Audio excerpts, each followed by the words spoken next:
부산하고 분위기가 사뭇 다르네요. 찬양에 너무 감동이었습니다. 우리 다시 한번 영광의 박수 하나님 앞에 올려드리겠습니다. 이 부산에서 올라왔다고 기죽이려고 일부러 더 잘하는 것 같은데요. 감사합니다. 귀한 찬양. 할렐루야. 주님의 이름으로 여러분을 축복합니다. 어느 교회에 오늘같이 어떤 목사님이 초청을 받아서 설교하러 가게 됐어요. 그런데 이제 목사님 혼자 간 것이 아니라 사모님과 함께 갔지요. 그리고 사모님은 저 회중석에 앉아 계시고, 그리고 목사님이 설교를 열심히 한다고 했는데 잘 안 되는 거예요. 진땀만 막 나고 계획했던 대로 설교가 잘 안 되고. 그런데 차 뒤에서 예배 안내를 서던 여전도사님이 이제 계셨는데, 예배가 다 끝나고 이제 교인들이 나가는데 못 보던 새 얼굴이 있는 거예요. 야, 새 가족인가 보다. 그래가지고 그분한테 이렇게 얘기했어요. 날마다 이렇게 저렇게 저 목사님처럼 우리 교회 설교가 시시하지는 않다고. 시시하지 않다고. 오늘 오신 목사님은 오늘만 이렇게 특별히 오신 분이라고. 우리 목사님은 설교를 너무 잘한다고. 그랬더니 그분이 이렇게 얘기하는 거예요. 네, 잘 알아요. 제 남편이거든요. 저 뒤에 제 아내 있거든요. 여러분 가시면서 혹시 못 보던 새 얼굴이라고 그런 얘기 하지 마세요. 자, 오늘 본문 내용은 야곱이 외삼촌 집에서 머슴살이로 참 고단한 인생, 힘겨운 인생 살았어요. 나름대로 열심히 살았지요. 20년 세월이 지나고 나니까 거부가 되었어요. 와, 엄청난 풀을 누리게 되었어요. 이제는 지금쯤이면 고향에도 돌아가도 되겠다 하는 생각이 들었지만 그 마음속에 걸리는 게 하나가 있어요. 그것이 뭐냐면 형 이삭의 마음이 풀렸을까? 아직도 마음에 응어리를 치고 나한테 분을 내고 화를 낼까? 이런 마음이 이제 들었던 거예요. 오늘 본문의 10절 말씀 한번 보겠습니다. 우리 같이 한번 읽어볼까요? 나는 주께서 주의 종에게 베푸신 모든 은총과 모든 진실하심을 조금도 감당할 수 없사오나 내가 내 지팡이만 가지고 이 요단을 건넜더니 지금은 두 때나 되었나이다. 아멘. 참 이 고백 멋지죠? 잠깐만 띄워주세요. 이 고백 참 멋있어요. 나는 주께서 주의 종에게 베푸신 모든 은총과 모든 진실하심을, 저는 이 말씀의 포인트는 뭐냐면 조금도 감당할 수 없사오니 이거예요. 왜냐하면 내가 애초에 처음에 형을 속이고 장자권을 빼앗고 축복권을 빼앗아서 그 사실을 들통나서 도망쳐 왔는데, 그때는 지팡이 하나뿐이었는데 지금 생각해 보니까 너무 많은 부를 누리고 있는 거예요. 가지고 있는 거예요.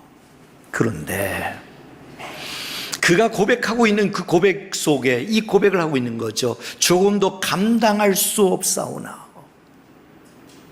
여러분, 은혜를 너무 쉽게 생각하지 마세요. 은혜는요 너무 귀한 거예요. 은혜는요 너무 귀해요. 한번 따라 해볼까요? 1부, 2부는 조금 헤매셨어요. 근데 3부는 좀 따라서 잘 할 수 있을까? 축복 중에 축복은 내가 예수 믿은 것이 축복이고, 행복 중에 행복은 내가 주께 드린 기도가 응답받는 것이 행복이고, 은혜 중에 은혜는 하나님의 말씀이 들려질 때 아멘으로 화답할 수 있음이 은혜다.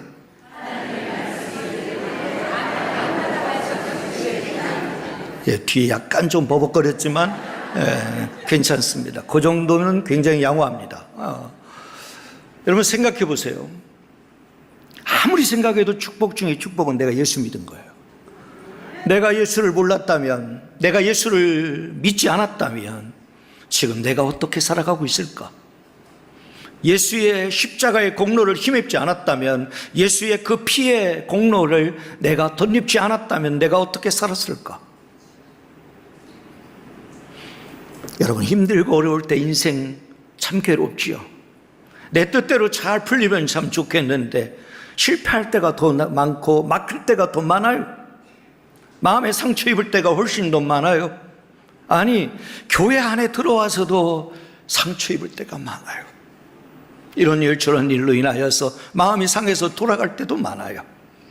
그런데 우리 주님은 내 마음 아시지 않은 마음으로 주님 앞에 기도 드릴 때마다 주님께서 내 마음에 시원함을 주시고 응답을 주시고 그 마음에 평강을 주시고 그 마음이 하나님의 은혜 가운데 다시 설 수 있도록 은총을 베풀어 주신다면 여러분, 이거보다 더 여러분 행복이 어디 있어요? 더 중요한 것은 생명의 말씀인 하나님의 말씀이 들려질 때에 내가 입술을 열어서 나도 모르는 사이에 아멘, 아멘, 아멘 하고 있다면 그 말씀이 그대로 내 삶 가운데 이루어지기를 소원하고 그 말씀이 내 가운데 반드시 역사하기를 소원하면서 아멘, 아멘 하고 있다면 여러분, 이거보다 더 은혜가 어디 있어요? 여러분 보세요.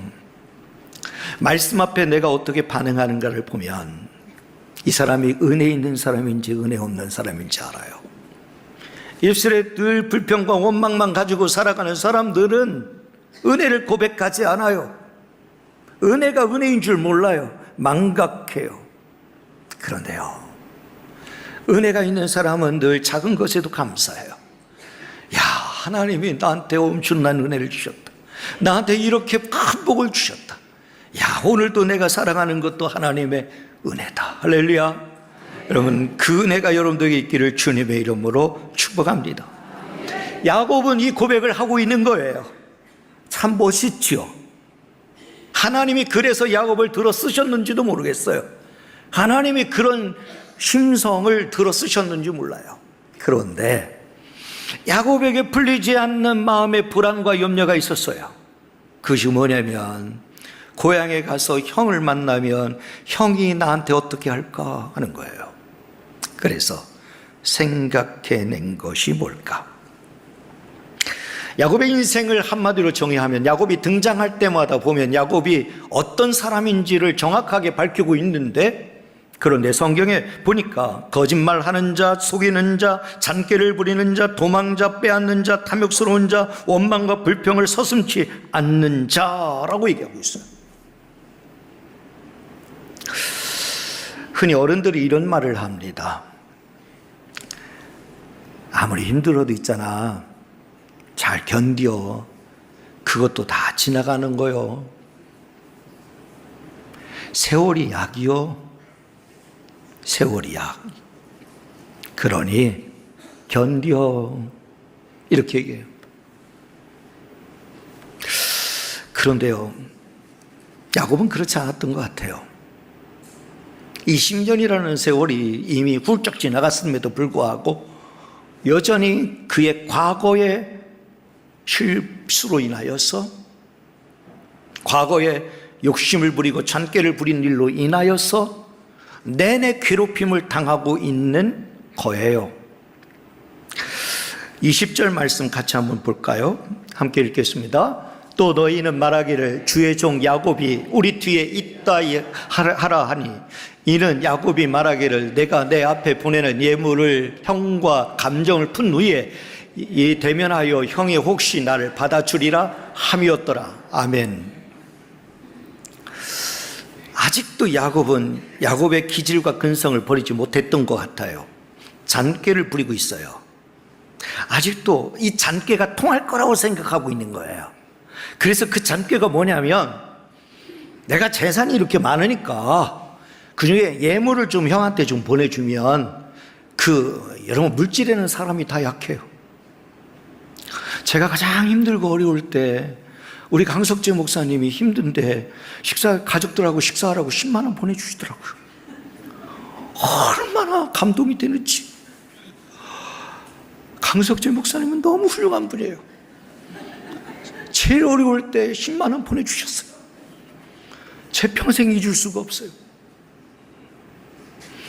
그래서 20년의 세월이 이렇게 지나서 이 물질을 보내면 만일 형님 마음이 좀 부드러지겠다, 좀 풀리겠다, 이런 장깨를 좀 부린 거예요. 그런데요, 그것도 마음이 놓이지 않으니까 어떻게 해요?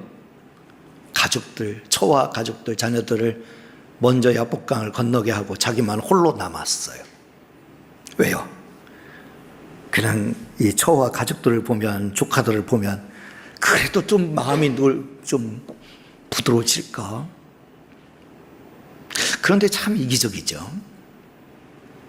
사람은 참 이기적이에요. 나만 살고 보겠다는 거예요. 그래서요, 가족들, 자녀들 먼저 야복강을 건너게 해요. 그리고 나만 홀로 남았더니, 이 본문이, 오늘 읽었던 본문이 이렇게 진행이 되는 거예요. 여러분, 어떤 일이 일어나느냐? 24절 다시 한번 읽어볼까요? 자, 시작. 야곱은 홀로 남았더니 어떤 사람이 날이 새도록 야곱과 씨름하다가. 아멘. 저는 오늘 이 말씀을 중심으로 여러분들과 함께 영적인 의미를 같이 한번 생각해 보도록 하겠습니다. 자, 이 말씀에 보면 야곱의 근성을 뿌리 뽑고 이스라엘이 되기 위한 방법이 나오고 있어요. 하나님의 놀라운 계획 속에서 하나님이 일하신 방법은 우리의 상상을 초월해요. 우리의 계산을 뛰어넘어요. 그래서요, 하나님은요, 이 말씀을 통해서 하나님께서 야곱의 근성, 기질, 그 잔꾀를 부리는 거, 자기 생각이면 항상 옳다고 생각하는 이 헛된 생각, 착각을 깨부시고 뿌리를 뽑고, 그래서 완전히 이스라엘이 되게 하는 하나님의 방법이 나타나고 있어요. 자, 그게 뭘까? 첫 번째, 홀로 남았더니 얘기하죠. 홀로 남았더니. 여러분 꼭 기억하세요. 내가 홀로 고독을 느끼는 시간은 하나님이 내게 찾아오는 시간입니다. 꼭 기억하세요. 아무도 몰라. 내가 얼마나 아프고 힘든지. 아무도 몰라. 내가 얼마나 어렵고 힘든지. 내 눈물의 의미를 누가 알아줄까? 내가 마음이 얼마나 힘든지 누가 알아줄까? 아무도 몰라. 그런데 꼭 기억하세요. 그렇게 외로이 있을 때, 그렇게 고독하게 있을 때, 그렇게 홀로 남았을 때, 바로 그 시간이 하나님이 내게 찾아오는 시간임을 기억하시기를 바랍니다. 안타깝게도 현대인들은 혼자 있는 시간이 익숙치 않아요. 왠지 혼자 있으면 어려워해요. 그래서 누군가를 만나기도 하고, 전화해서 누군가를 대화하기도 하고, 자꾸 이렇게 만남을 이뤄요. 그런데요, 우리는 좀 멍 때리는 시간이 필요해요. 혼자서. 그런 고독의 시간을 가져야 돼요. 그때 우리가 발견하게 되는 건 뭐냐면, 나의 현 주소를 발견하게 돼요. 나의 나됨을 직면하게 돼요. 내가 어떤 존재인지, 지금 내가 어떻게 살아가고 있는지를 발견하게 되죠. 여기 본문에 등장하고 있는 야곱이 홀로 하나님과 독대한 자리가 야복 나루터입니다. 그렇죠? 야복 나루터인데, 야복이라는 것은 비운다라는 의미를 갖고 있어요. 내 안에 채워져 있는 것을 비운다. 이 비운다라는 그 의미를 갖고 있어요.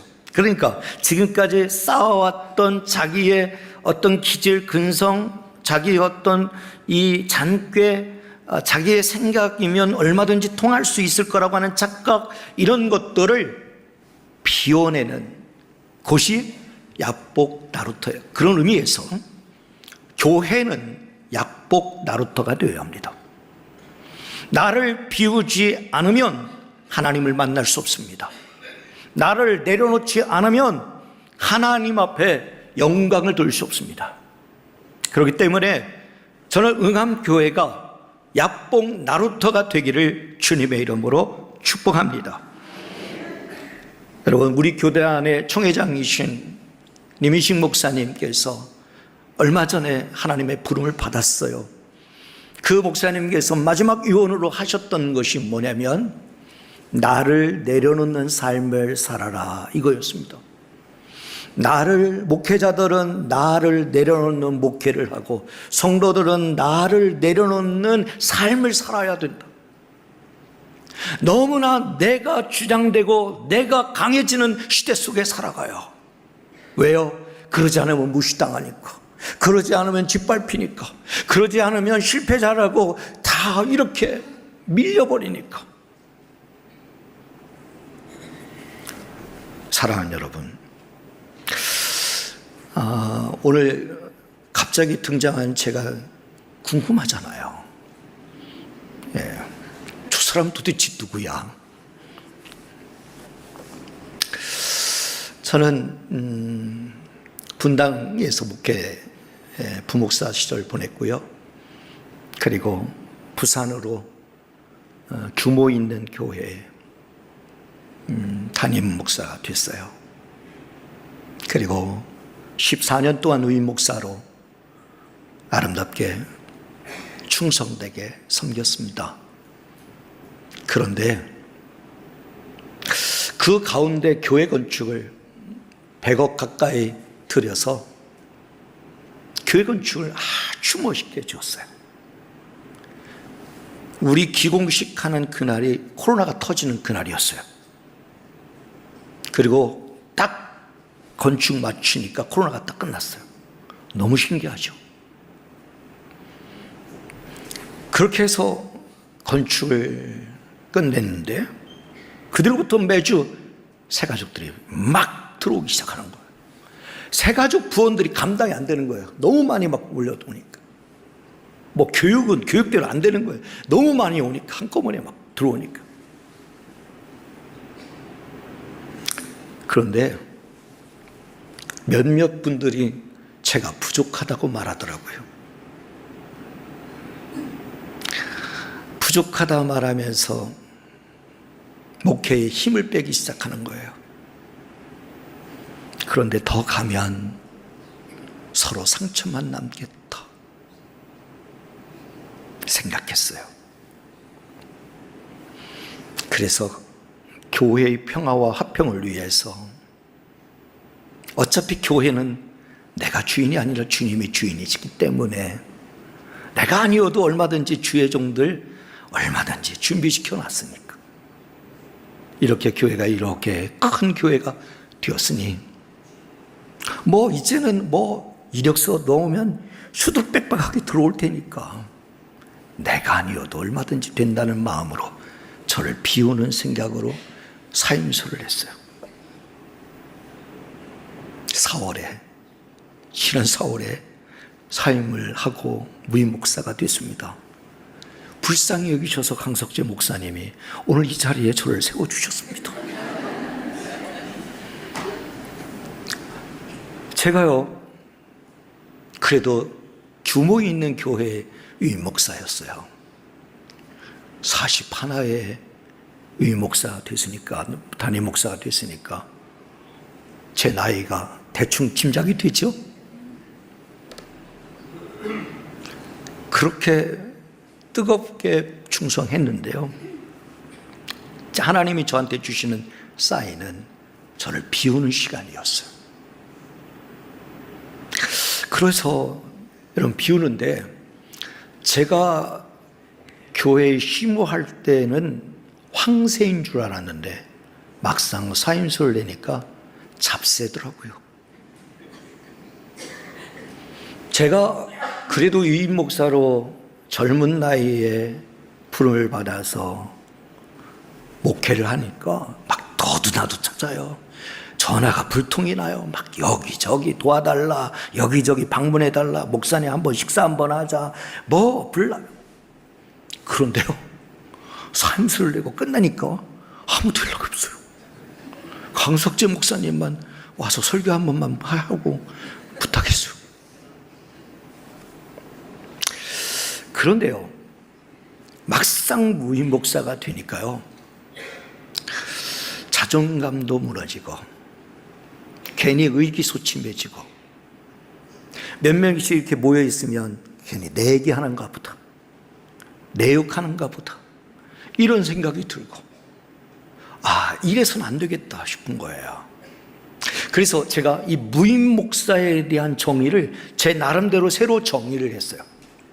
들어보세요. 어떻게 정의를 했는지. 인지가 없어서 무임 목사가 아니라 무거운 임명을 받아 찍혀내는 자리에 있는 자가 무임 목사다. 동의 안 하세요? 무거운 임명. 무임 목사로서 목사의 직을 유지한다는 게요, 이렇게 힘든 줄 몰랐어요. 2살밖에 안 됐지만. 그래서 제가 정의를 내렸어요. 무거운 임명을 받아 지켜내는 자리가 바로 무임 목사다. 그러면서 원칙을 세웠어요. 6가지 원칙. 첫 번째, 우선적으로 예배의 자리를 지켜내게. 막상 교회를 힘을 그만두니까 소홀해질 수 있어요. 가장 먼저 소홀해지는 것이 예배예요.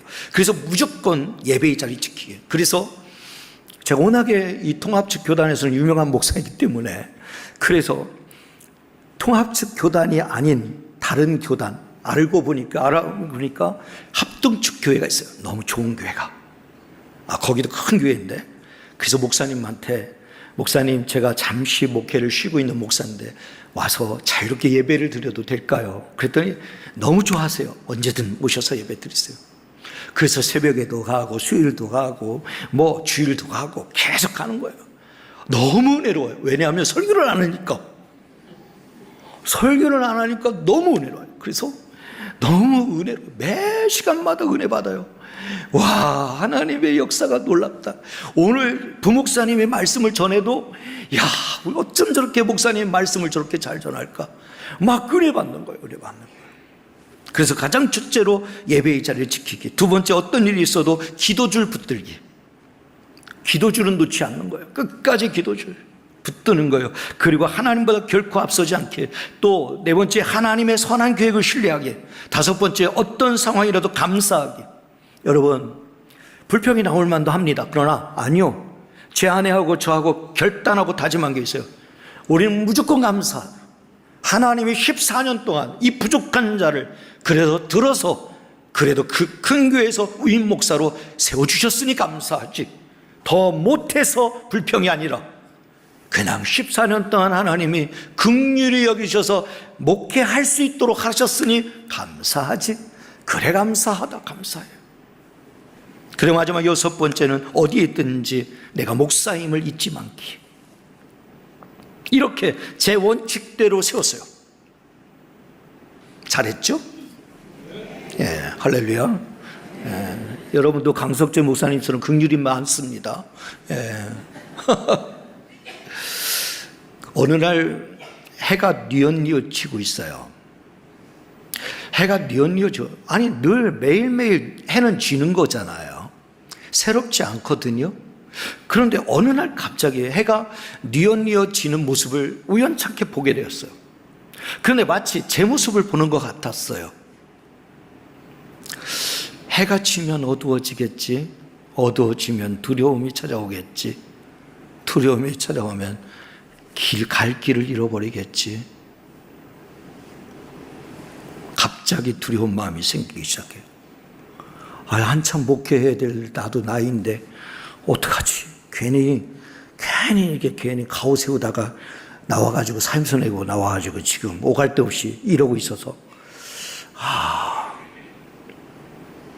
갑자기 두려운 마음이 생겨요. 그래서 저는 이제 글을 많이 쓰거든요. 시를 쓰든지 글을 쓰든지. 그때 쓴 시가 조금만 버티면 이라는 자작시입니다. 조금만 버티면. 들어보실래요? 해가 뉘엿뉘엿 지고 있다. 잠시 후 해가 지면 곧 어두워지겠지. 어두워지면 어떻게 하지? 어두움은 두려움을 가져오고 이런저런 걱정을 가져다 주겠지. 그런데 조금만 더 버텨보자. 조금만 버텨보자. 곧 하늘에는 별이 뜨겠고 곧 하늘에는 달이 밝히겠고 곧 가로등에 불이 켜지겠고 또 온 도시 집집마다 불빛이 비추겠지. 조금만 더 버텨보자. 조금만 더 버텨보자.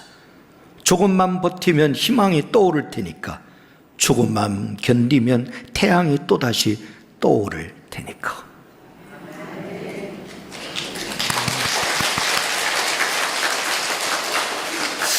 그런데요, 저만 힘든 거 아니잖아요. 버티고 있는 게 저만 그런 게 아니잖아요.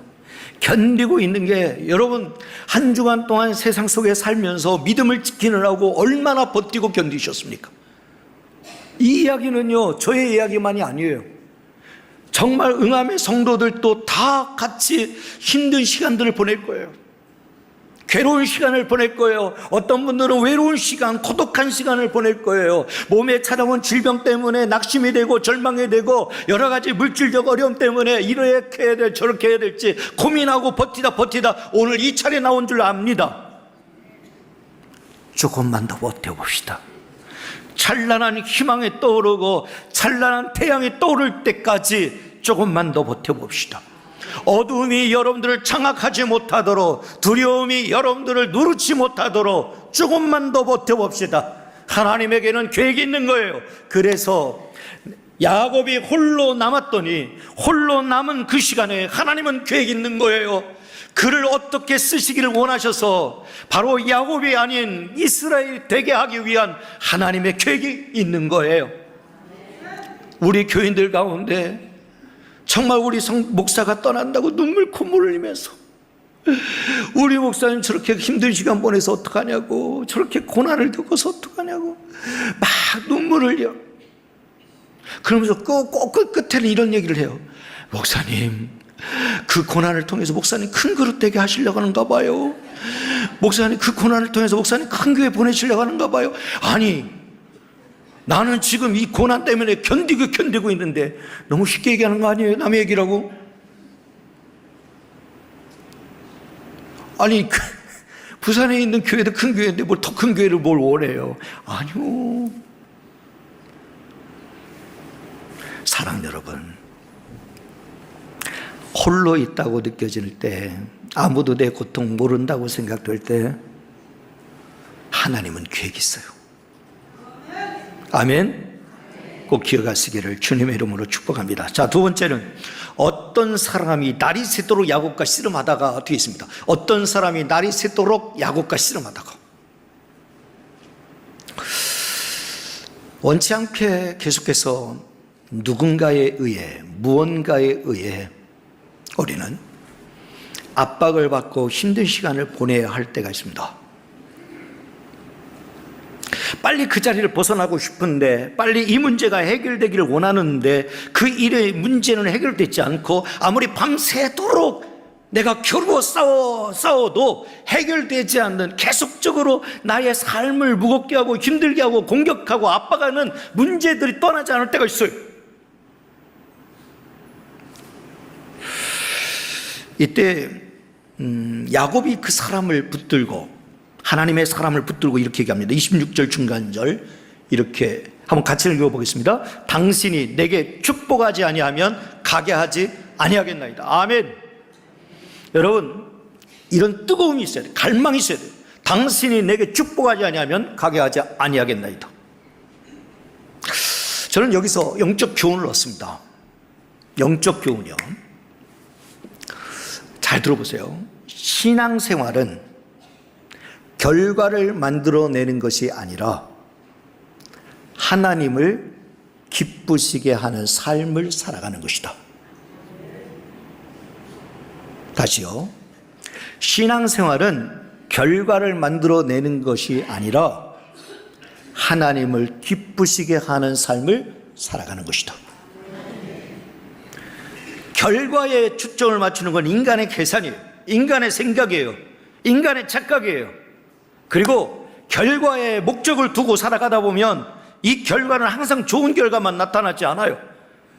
때로는 성공할 때도 있지만 실패할 때가 더 많아요. 때로는 이길 때도 있지만 내가 질 때가 더 많아요. 때로는 이익을 얻을 때도 있지만 내가 손해볼 때가 훨씬 더 많아요.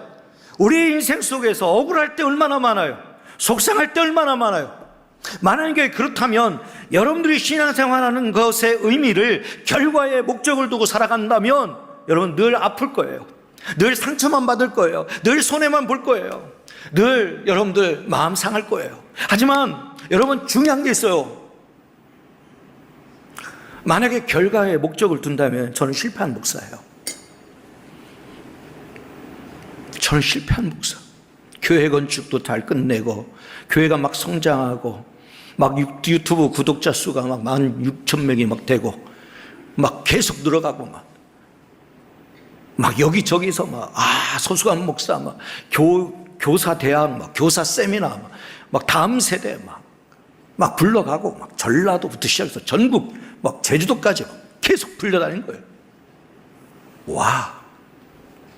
그런데 지금의 결과로 보면 저는 실패한 목사예요. 실패한 목사예요. 그런데 아니요. 저는 실패한 목사로 생각하지 않아요. 왜냐하면 하나님을 어떻게 하면 기쁘시게 할까? 내가 어떻게 하는 것이 하나님을 기쁘시게 하는 것일까? 그렇다면 내가 모든 책임을 지고 내가 교회를 떠나고 그리고 모든 교회가 화목하고 모든 교회가 다시 회복할 수 있도록 모든 분대 장로님들에게 부탁을 드리고 나오는 거야. 과감히 나와버렸어요. 하나님 기뻐하시는 일을 위하여서. 만약 우리도 계속해서 야곱으로 살게 되면 여전히 장깨를 부리고 여전히 욕심에 사로잡혀 살게 되겠지요. 그러면 어떤 일이 벌어지냐면 여러분 오늘 본문은 교훈하고 있어요. 하나님은 언젠가는 허벅지 관절을 치실 때가 있다 하는 거예요. 잔꾀가 통하고 내 착각 속에서 살아가고 내가 하면 된다라는 어떤 그러한 생각으로 살아가다 보면 결국은 하나님은 내 환도뼈를 치실 때가 있을 거예요. 가정의 허벅지 관절을 치실 때가 있고 물질의 허벅지 관절을 치실 때가 있고 건강의 허벅지 관절을 치실 때가 있어요. 여러분 결국 인간의 계획대로 안 됨을 깨달아야 돼요. 그래서 야곱은 고백하고 있는 거예요. 밤새도록 씨름하고 나서 얻은 결과가 뭐냐면 하나님의 축복이 없이는 희망이 없다는 거예요. 그래서 내가 하나님 나를 축복하지 않으면 내가 가게 하지 않겠나이다 라고 얘기하고 있는 거예요. 그래서 그제서야 나의 잔꾀, 나의 생각, 나의 착각을 내려놓고 오직 하나님을 붙들기 시작하는 거예요. 하나님 나를 축복하지 않으면 내가 주님 가게 하지 않겠나이다.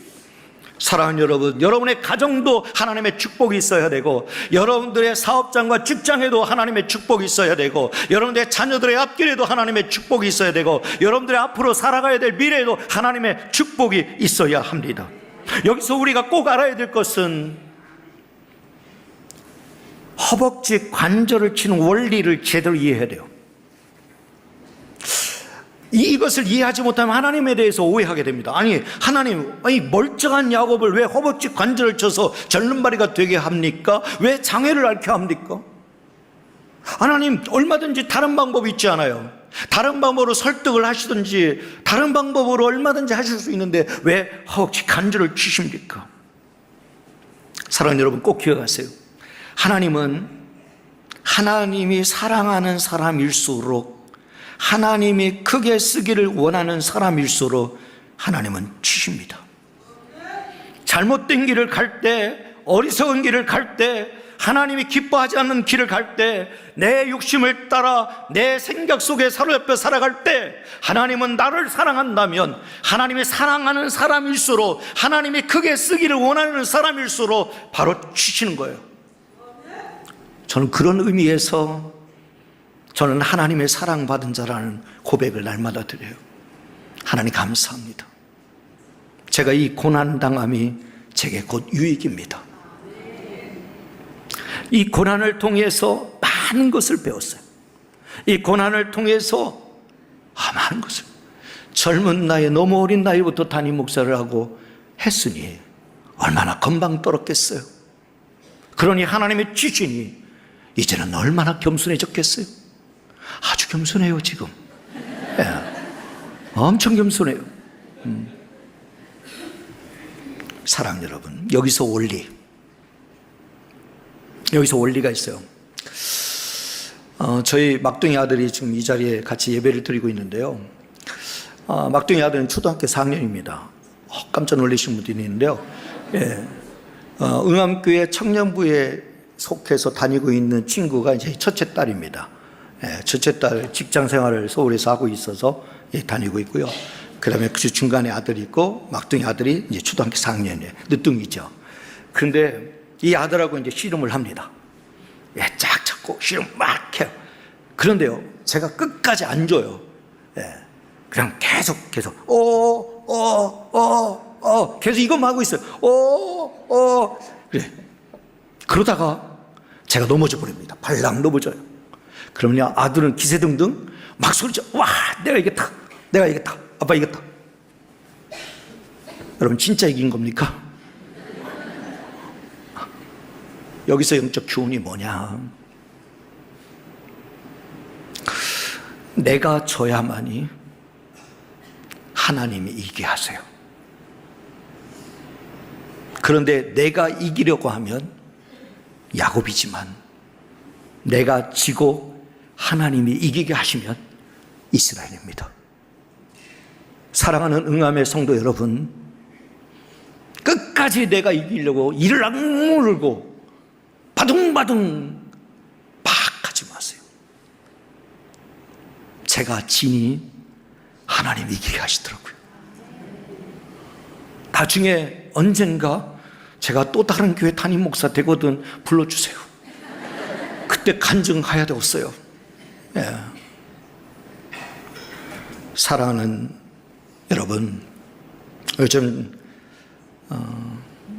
제가 아내에게 자주 하는 말이 있어요. 여보, 제가 좀 엉뚱한 짓을 해요. 좀 엉뚱한 짓도 하고 좀 생각도 없는 짓도 하고. 그래서 아내한테 이렇게 그런 일을 했을 때 아내가 쭉 쳐다봐요. 그러면 제가 하는 얘기, 여보, 나 치료 중이잖아. 나 공사 중이잖아. 그러면 아내는 웃어 넘겨요. 여러분, 꼭 기억하세요. 주님은 내가 성공했을 때, 내가 잘 나갈 때, 내가 건강할 때 찾아오시는 분이 아니라, 내가 죄의 현장 가운데, 죄 짓고 있는 현장 가운데 있을 때, 내가 실패한 자리에서 아파하고 눈물 흘리고 있을 때, 내가 병약하여 고민하고 눈물 흘리고 있을 때 그 자리로 찾아오신다는 거예요. 결국 내가 심각한 중병에 걸렸음을 인정하고 흉악한 이 죄인임을 인정할 때 의사이신 주님은 내게 다가와 나를 터치하시는 거예요. 사랑하는 여러분, 십자가도 마찬가지예요. 내가 의인이라고 착각할 때는 십자가는 필요 없어요. 그런데 내가 죄인이라고 생각할 때는 십자가는 절실해요. 내가 그 십자가가 아니면 내 죄를 씻을 수 없고, 내가 그 십자가 아니면 얼굴 들고 뻔뻔히 나설 수 없는데, 그 십자가로 말미암아 내가 당당히 살아갈 수 있고, 십자가로 말미암아 내가 교회에서 직분을 감당할 수 있는 거예요. 이 사실을 여러분들 꼭 기억하시기를 주님의 이름으로 축복합니다. 나태주 시인의 시 중에 이런 말이 있습니다. 뽑으려고 하면 모든 것이 다 잡초이지만 품으려고 하면 모든 것이 꽃이 된다. 응암의 성도 여러분, 서로의 연약함이 다 있어요. 서로의 약함이 있어요. 허물이 있어요. 여기서 완벽한 사람이 있습니까? 100% 완벽한 사람? 다 허물이 있어요. 뽑으려고 하면, 야, 저 집사만 없으면 우리 교회 참 평안할 텐데, 야, 저 누구누구만 없으면 우리 교회는 참 행복한 교회일 텐데. 뽑으려고 하면 모두가 다 잡초이지만 품으려고 하면 모두가 꽃입니다. 저는 응암교회가 그리스도의 향기로 가득한 교회 되시기를 주님의 이름으로 축복합니다. 준비한 원고는 많이 남았습니다. 1부도 못했고 2부도 못했고 3부도 못했습니다. 그런 의미는 다음에 또 불러주시기를 간곡히 부탁을 드리겠습니다.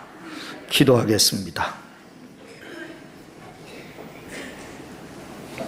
하나님 아버지, 오늘 주시는 말씀을 통해 야곱을 이스라엘로, 죄인된 우리를 그리스도인으로 바꾸어 주시어 변화되게 하심을 감사합니다. 바라기는 그 이름대로 우리가 주의 축복을 받고 살도록 믿음을 더욱 굳건하게 하시고, 세상 유혹 시험이 우리에게 올지라도 우린 여전히 주님을 찾고 주님께 찬양하며 살게 하옵소서. 혹이나 우리 안에 약삭바른 야곱의 근성이나 기질이 남아있는 것이 있다면 깨어지게 도와 주옵소서. 변화받아 새 사람 되게 하옵소서. 감사하오며 예수님의 이름으로 기도드립니다. 아멘.